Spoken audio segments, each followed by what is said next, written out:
देख रहे हैं अपना मनपसंद चैनल और करगिल का सुपरफास्ट चैनल STV लद्दाख आवाज करगल।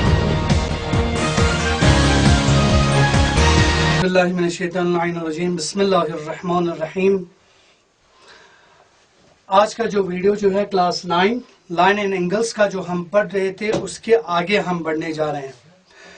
तो इससे पहले वाला जो हमने क्लास हमने किया वो हमने किया 6.1 के एंडिंग तक, ठीक है। तो जब हमने पहले जो क्लास में हमने इंट्रोडक्शन स्टार्ट किया था वहां पे हम इंटरसेक्टिंग लाइन तक पहुंचे थे। फिर इसके बाद वहां पे और लास्ट में एक पॉइंट और दिया था नॉन इंटरसेक्टिंग लाइंस के बारे में, ठीक है। नॉन इंटरसेक्टिंग लाइंस हम कैसे ड्रॉ करते हैं, ऐसे ड्रॉ करते हैं जो कभी भी इंटरसेक्ट नहीं कर रहे हैं। ये आपके पास 6.2 के लिए थोड़ा सा इंट्रोडक्शन है ताकि हमें आने वाले जो आपके पास क्वेश्चंस हैं उसमें हम ज्यादा प्रॉब्लम में हम नहीं आए उसके लिए। तो थोड़ा सा इसको अच्छी तरह से देखने की कोशिश करें। इनको बोलते हैं हम non intersecting line, non intersecting lines, ठीक है जो। और इसको हम बोलते हैं या हम बोलते हैं और क्या बोलते हैं,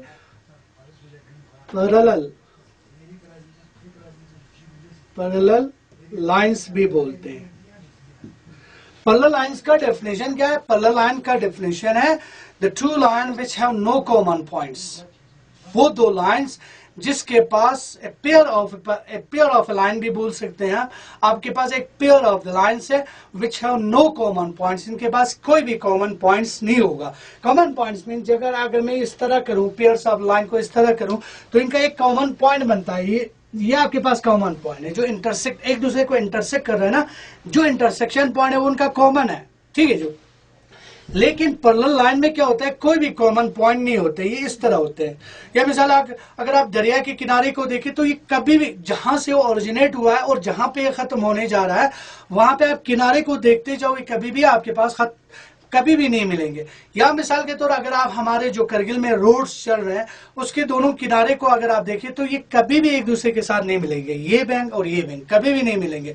that is are the example of the parallel lines, pair of lines which are called it parallel lines, ठीक है। तो यहां पे और एक लाइन के बारे में बात करते हैं जो पैरेलल लाइन से रिलेटेड रखता है। That is called it transversal, जिसको हम बोलते हैं ट्रांसवर्सल। ट्रांसवर्सल एक स्ट्रेट लाइन है जो नॉन इंटरसेक्टिंग लाइन को दो डिस्टिंक्ट पॉइंट पे इंटरसेक्ट करता है। Means this line is called it in transversal. ये क्या करता है, दो नॉन इंटरसेक्टिंग पॉइंट्स को, non intersecting means parallel line को दो डिस्टिंक्ट पॉइंट्स पे, दो डिफरेंट पॉइंट्स पे आपके पास इंटरसेक्ट करता है। उस लाइन को बोलते हैं हम ट्रांसवर्सल। क्या बोलते हैं? ट्रांसवर्सल। अब जो लाइंस का नाम देने का तरीका है, हम क्या करते हैं, या तो हम क्या करते हैं यहां पे इस तरह A और B लिखते हैं, ठीक है जो। CD लिखते हैं, या मिसाल के तौर यहां पे PQ लिखेंगे। या तो आपके पास इस तरह हमेशा लाइन को या कैपिटल अल्फाबेट से इस्तेमाल करते हैं, या दूसरा तरीका क्या है, अगर आपने इस तरह नहीं दिया तो इनका नाम आप स्मॉल लेटर से कर सकते हैं। मिसाल के तौर LMNB लिख सकते हैं। तरीका ये भी है, LMN स्मॉल लेटर से पूरा आपके पास लाइन को रिप्रेजेंट करते हैं। यह हो गया आपके पास लाइन को रिप्रेजेंट करने का तरीका कि आप अपनी कॉपी में, अपनी किताब में उसको हम कैसे रिप्रेजेंट करें, लाइन को कैसे रिप्रेजेंट करें। या तो आप सीधे इसका नाम इस तरह कैपिटल लेटर से दे सकते हैं, या तो इसके अगेंस्ट में आपके पास एक स्मॉल लेटर से आप कोई भी अल्फाबेट आप लिख के उसको रिप्रेजेंट कर सकते हैं। ये हो गया आपके पास तरीका पैरेलल लाइंस को या किसी भी लाइन को शो करने का तरीका, ठीक है जो। अब आते हैं कि आपके पास इसमें से हमें कौन सी चीज क्लियर होगा। ये non intersecting line mean parallel lines और ट्रांसवर्सल के साथ हमारा कौन कौन सी चीज क्लियर होगा उसके ऊपर हम क्लियर करेंगे, उसके ऊपर हम बात करने की कोशिश करेंगे। तो यहां पे अगर मैं 1 2 3 4 5 6 7 और यहां पे 8 लिखो, देखो यहां पे हमारे पास यहाँ पे कुछ टाइप्स ऑफ कुछ एंगल्स आपके पास निकल गए जिसका हमने नाम देने की कोशिश किया। तो सबसे पहला चीज देखो यहां पे, सबसे पहला चीज जो इसमें से हमें क्लियर होके आएगा उसको हम रखेंगे corresponding angles. Corresponding angles, corresponding angles कौन कौन से एंगल्स को हम कॉरस्पॉन्डिंग बोलेंगे? देखो यहां पे क्या होना चाहिए कॉरस्पॉन्डिंग में, same side of the transversal, one is exterior and another is interior. Interior का मतलब मैं इस कमरे के स्टूडियो के अंदर हूं, ठीक है, मैं इंटीरियर में हूं। अगर बाहर कोई चीज होगा तो हम उसको बोलेंगे एक्सटीरियर, अगर अंदर होगा तो इंटीरियर बोलेंगे, ठीक है। तो अगर मैं इस लाइन को यहां पे बनाऊं, इधर यहां पे आया, देखो यहां पे 1 एक्सटीरियर हुआ, 5 इंटीरियर हुआ, same side of the transversal है, दोनों एक ही साइड पे एक ही सिमत में है, एक बाहर है एक अंदर है, ये दोनों एक दूसरे के बराबर होंगे, एंगल 1 बराबर होगा एंगल 5 के। और क्या होगा, एंगल 2 और एंगल 6 भी है इसी तरह, 2 बाहर है 6 अंदर है, तो एंगल 2 और एंगल 6 बराबर होंगे। तो यहां पे आपके पास 3 और 7, 3 अंदर है 7 बाहर है, angle 3 is equal to angle 7 होगा।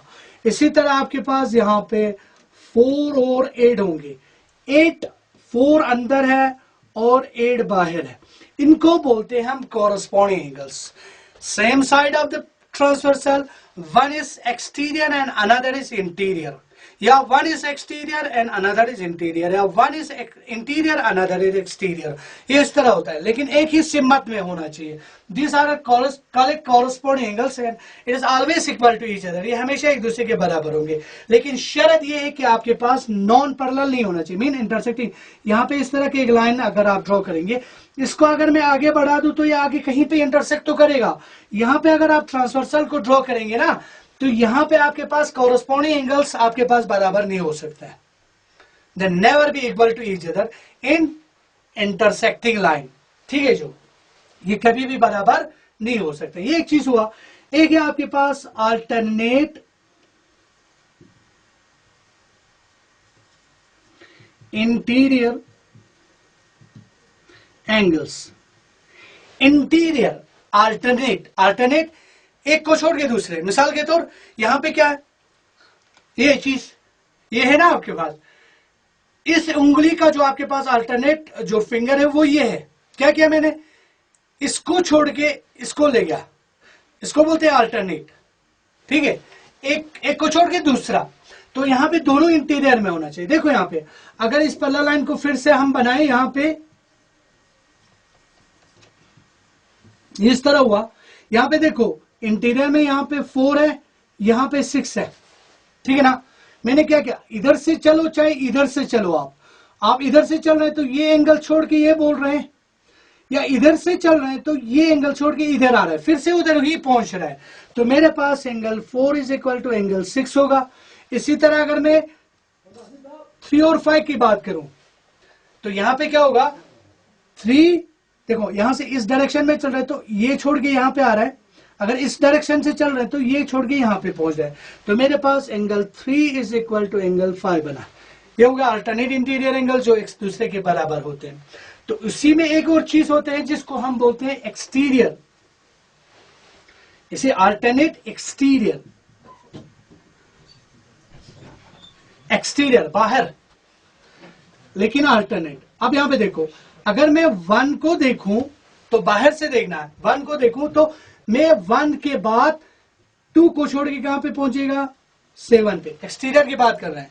तो यहां पे क्या है, एक्सटीरियर में angle 1 is equal to angle 7 पे पहुंचा, ठीक है। जो अगर मैं एंगल 2 वाला एक्सटीरियर में अगर बात करूं तो 1 को छोड़ के यहां पे 8 पे पहुंचेगा, या 2 से 7 को छोड़ के फिर से 8 पे पहुंचेगा, तो मेरे पास एंगल 2 इज इक्वल टू मेरे पास एंगल 8 आया।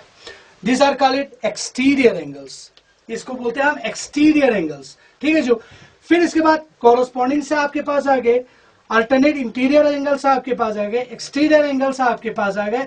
अब यहां पे जो चीज हमने वहां पे क्लियर करके आए थे वो भी यहां पे आएगा। अब देखो यहां पे अगर मैं सिर्फ इस पोर्शन को ले आऊं तो यहां पे 1 आ रहा है, यहां पे 2, यहां पे 3, यहां पे 4। Angle 1 is equal to angle 3, call it the vertically opposite angle. These are equal to each other, vertically opposite angle. इसी तरह 5 और 7 ये इंटरसेक्टिंग लाइन में चल रहा है. अगर मैं इसके पार्ट्स को लेके चलूं तो ये इंटरसेक्टिंग लाइंस बन रहा है. ठीक है, जो सिर्फ आपके पास इसमें से पार्ट्स को लेके चले तो इंटरसेक्टिंग लाइन बन रहा है. देयर्स आपके पास वहां पे जब इंटरसेक्टिंग लाइन होते हैं वहां पे आपके पास वर्टिकली अपोजिट एंगल से एक दूसरे के बराबर होते हैं. और एक चीज यहाँ पे क्या हुआ जो हमने पहले पढ़ के आए थे, this are call it linear pair. 1 और 2 लीनियर पेयर हुआ, 1 और 4 लीनियर पेयर, 2 और 3 लीनियर पेयर, 4 और 3 लीनियर पेयर. इसी तरह जो लीनियर पेयर के ऊपर हमने पहले डिस्कस किया था वो भी यहाँ पे क्लियर हो रहा है. आगे सिर्फ एक चीज, तकरीबन एक चीज रह जाता है. यहां पे अगर देखो, यहां पे अगर मैं देखूं इस पैरेलल लाइंस को अगर मैं लेके चलूं तो यहां पे अगर आपके पास देखो, अगर मैं 4 और 5 को अगर ले लूं, देखो यहां पे ये same side of the transversal, both are interior है. ठीक है, इनको हम बोलेंगे एडजेसेंट एंगल्स. देखो यहां पे एडजेसेंट एंगल्स किसे बोले थे, जहां पे एक आर्म जो है कॉमन होगा. ये एंगल, ये देखो ये वाला आर्म जो है आपके पास कॉमन बन रहा है ना, ये वाला यहां से इधर आ रहा है, यहां से इधर जा रहा है. ये एंगल और ये एंगल एडजेसेंट हुआ. और एक चीज है यहाँ पे, इसका नाम मैं यहाँ पे बोल रहा हूं एंगल 4 प्लस एंगल 5 जो है आपके पास, जब आप प्लस करोगे तो ये हमेशा 180 के बराबर निकलेगा. इसको बोलते हैं हम sum of the adjacent angle on the same side of the transversal. या इसका एक नाम है जो हम शॉर्टकट में लिख सकते हैं, इसका नाम है जो आप अगर आप एनसीईआरटी की किताब में देखें तो वहां को आपको देखने को मिलेगा, इसको बोलते हैं हम एलाइड एंगल्स. याद रखो क्या बोलते हैं, एलाइड एंगल्स. एलाइड एंगल्स या आपके पास adjacent angle, sum of the adjacent angle on the same side of the transversal हम इसको बोलते हैं. या बोलते हैं हम लिखते समय इसको एलाइड एंगल्स भी बोलते हैं. अगर आप अपने 9 की किताब में देखें लाइन एंड एंगल्स में आपको ये वर्ड्स वहां पे मिलेगा. अगर आप इंट्रोडक्शन में जाके वहां पे देखने की कोशिश करेंगे तो ये चीज था आपके पास. इसके लिए जो आपके एक्सरसाइज 6.2 के लिए जो आपके पास इंपॉर्टेंस जो चीजें थे, इंपॉर्टेंट पॉइंट्स थे जो आपको हमेशा याद रखने की कोशिश करना है. इनके बिना आप वहां पे काम नहीं कर पाएंगे. तो हम करेंगे एक्सरसाइज को स्टार्ट इंशाल्लाह. तो पहला जो क्वेश्चन आपके पास है वो इस तरह आपके पास कहते हैं, in a figure find the value of x and y and then show that A B parallel to CD. यहां पे इस तरह के एक फिगर आपके पास दिया हुआ है, किताब आपके पास है, आप किताब को कंसल्ट अच्छी तरह से कर सकते हैं. आपके पास एक लाइन इस तरह दिया हुआ है, यहां पे रखा हुआ है A और B. यहां पे दूसरा लाइन है जिसका नाम C और D रखा हुआ है. और यहां पे एक ट्रांसवर्सल का काम कर रहा है तीसरा लाइन, जहां पे यहां पे एंगल 50 दिया हुआ है, यहां पे X दिया हुआ है, यहां पे Y दिया हुआ है और ये एंगल आपके पास 130 डिग्री दिया हुआ है. अब देखो जो मेरे पास चीज गिवन है उसी तरह करना है. सबसे पहला चीज यहां पे क्या करना है, मुझे X और Y का वैल्यू निकालना है. ठीक, ये एक चीज हुआ. दूसरा क्या करना है, मुझे यहाँ पे जो लाइन है ना ए बी और मेरे पास CD को क्या करना है, पैरेलल प्रूव करना है. ठीक है, तो इन चीजों को लेके मुझे आगे बढ़ना है. सबसे पहला मुझे X पे काम करना है.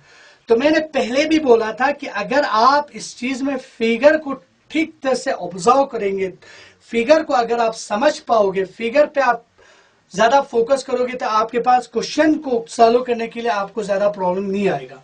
तो मेरा X कहां पे है, मेरा X यहां पे. तो ये लाइन तो है ना, ये लाइन है क्या आपके पास जो यहां पे आपके फिगर में ट्रांसवर्सल का काम कर रहा है. और यहां से अगर इस पार्ट को मैं ले लूं तो यहां पे मेरे पास 50 है और यहां पे मेरे पास X है. तो हमने वहां पे भी बोला था जब एक स्ट्रेट लाइन के ऊपर दूसरे लाइन को इस तरह खड़ा करेंगे, चाहे इस तरह करो चाहे इस तरह, किसी भी एंगल पे आप करो, तो वहां पे आपके पास इस तरह का दो एंगल बनते हैं. इन दोनों एंगल का सम जो है हमेशा 180 होता है, जिसको हम क्या बोलते हैं, लीनियर पेयर. ठीक है जो, तो यहां पे हम सोल्यूशन इस तरह करेंगे, here 50 degree plus X is equal to 180 degree. क्यों हुआ है भाई, ये हो गया लीनियर पेयर. ठीक है, तो X इज इक्वल टू क्या आया, 180 minus 50 degree, x is equal to क्या 130। This the value of x। ठीक है, अब यहां पे दूसरे पे जाते हैं जिसको मुझे y को सॉल्व करना। अगर y सॉल्व करेंगे तो मेरे पास किस तरह है, देखो यहाँ पे ये आपके पास सीडी हुआ, यहां से वो ट्रांसवर्सल वाला लाइन जो आपके पास यहाँ पे इंटरसेक्ट कर रहा है, जहां पे दो एंगल बन रहा है, यहाँ पे जो हमें दिया हुआ है वो यहाँ पे 130 है, यहाँ पे y। इंटरसेक्टिंग लाइन में आपके पास कौन से एंगल क्लियर होते हैं, पहले ही बोल क्या है, वर्टिकली अपोजिट एंगल्स क्लियर होते हैं। तो यहां पे आपके पास now y is equal to 130 degree, सीधे हम बोल सकते हैं y इज इक्वल टू 130। क्यों है, रीजन क्या है, रीजन है क्योंकि ये वर्टिकली अपोजिट एंगल्स है, इसलिए एक दूसरे के बराबर है। एक पार्ट क्लियर हुआ, अब दूसरे पार्ट के ऊपर बढ़ना है। देखो यहां पे, अब मेरा यहां पे क्या आया, यहां पे आया हियर मेरे पास आया x is equal to y आया, x is equal to y आया। कैसे आया, x is 30 degree and y is also 30 degree. ठीक है, अब यहां पे अगर मैं फिगर में देखूं तो मेरे पास इस तरह निकल रहा है, देखो यहां पे ये काम कर रहा है, यहां पे मेरे पास x है, यहां पे मेरे पास क्या है y है। अगर देखो यहाँ पे ये दो लाइन, दो नॉन इंटरसेक्टिंग लाइन दिया हुआ है जिसके ऊपर एक ट्रांसवर्सल एक दूसरा लाइन इनको दो डिस्टिंक्ट पॉइंट्स पे काट रहा है, जिसके इंटीरियर में दो एंगल आपके पास ऐसे आ रहा है जो उस इंटरसेक्टिंग लाइन के एक साइड में और दूसरे साइड में आ रहा है, दोनों अंदर है। तो इनको हम क्या बोलते हैं, alternate interior angles. Alternate interior angles कब बराबर होते हैं, जब लाइन पैरेलल होगा। यहां पे हम कहेंगे आपके पास x एंड y बराबर है if they pair, if the interior alternate interior angles are equal. अगर मेरे पास अल्टरनेट इंटीरियर एंगल्स बराबर होगा, अल्टरनेट इंटीरियर एंगल्स बराबर होगा, हम बोल क्या सकते हैं, ध्यान दे लाइन्स आर पैरेलल बोल सकते हैं। क्या बोल सकते हैं, पैरेलल बोल सकते हैं। अगर interior angles, alternate interior angles बराबर होंगे तो हमारे पास लाइन पक्का पैरेलल होगा, तो हम बोलेंगे यहां पे सो हेंस हम बोल सकते हैं A B parallel to C D. यही चीज आपको प्रूव करना था। इस क्वेश्चन को इस तरह हैंडल करना है आपको। तो जो पहले इंट्रोडक्शन में जो चीजें हमने किया था, अगर आप उस चीज के ऊपर काम नहीं करोगे, उस चीज को अगर समझ के काम समझ आएंगे आपके, अगर वो चीज के ऊपर अगर आप फोकस करके, अगर उस चीज को आप ऑब्जर्व करके आप उसको डाइजेस्ट करोगे, तो आपको ये चीज आसान है, यहाँ पे कोई भी प्रॉब्लम नहीं आएगा। तो इंशाल्लाह दूसरा क्वेश्चन आपके पास उसी पैरेलल लाइन के ऊपर है। तो यहाँ पे आपके पास अलग अलग एक्स वाई जेड निकालना है, तो वो पैरेलल लाइंस के ऊपर है। तो इसी तरह इस चीज को भी लेके चलने की कोशिश करें। तो ये आपके लिए छोड़ के जा रहा हूं, अगर आपसे नहीं कर पाते हैं तो आप जरूर बोलिए। तो ये चीज आप क्वेश्चन नंबर दूसरे को करेंगे। तो इंशाल्लाह नेक्स्ट वीडियो में हम यहाँ से आगे दूसरे क्वेश्चन से आगे बढ़ने की कोशिश करेंगे। तब तक आप लोग सबों को खुदा सलामत रखे। वस्सलामु अलैकुम व रहमतुल्लाहि व बरकातहू।